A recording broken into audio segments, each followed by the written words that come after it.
Çıxışlarımdan birində məşhur Amerikan beyin fizioloqu Vernon Benjamin'in həyat hekayəsindən bəhs etmişdik. O söyləmişdi ki, uğurlu olmasının ən vacib səbəblərindən də biri anasıdır. Mən kiçik olan vaxtda anam məndən həmişə soruşardı ki, Vernon, bugün müəllimə hansı maraqlı sualı verdin? Bu da nəticədə məndə sual verib öyrənmənin nə qədər çox dəyərli olduğunu başa düşdüm çox erkən yaşdan. Bugün mən sizin nəzərinizə Vernon Benjamin'in anasının həyat hekayəsini danışacağım, söyləyəcəm ki, necə uğurlu övlad böyüdə bilərik. Övladını düzgün böyütməyə qərar alan ananın hekayəsi. Övladımı da böyüdərəm. İşimdə də irəliləyərəm demədim. Ayağıma gələn iş təkliflərini rədd edib işimi övladıma daha çox vaxt ayıracaq formada tutdum.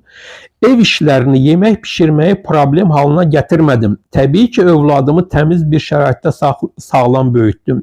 Ailədə iş bölgüsü apardıq. Ev işlərində övladımızı böyütməkdə ata da yaxından iştirak etdi.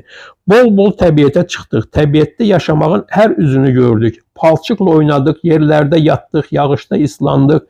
Məktəbdən üstü kirpas içində döndüyündə bugün doya-doya oynamısan deyə qarşıladım. Evdə onun anasıyam, müəllimi deyil. Dərslərlə bağlı heç bir problemimiz olmadı. Tapşırıqların onun məsuliyyəti olduğunu qəbul etdi.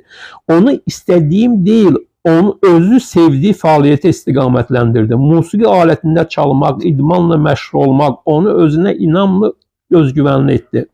Oynadıq, doya-doya oynadıq. Bu saatda yemək, bu saatda yatmaq problemi yaşamadıq. 5 günlüyündən etibarən səyahətə çıxdıq.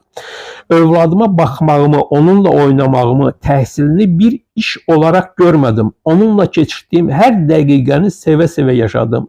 Bütün bu söylədiklərimlə bağlı daha geniş məlumatı Xoşbəxt Övlad Böyütmənin Fəlsəfəsi kitabından əldə edə bilərsiniz.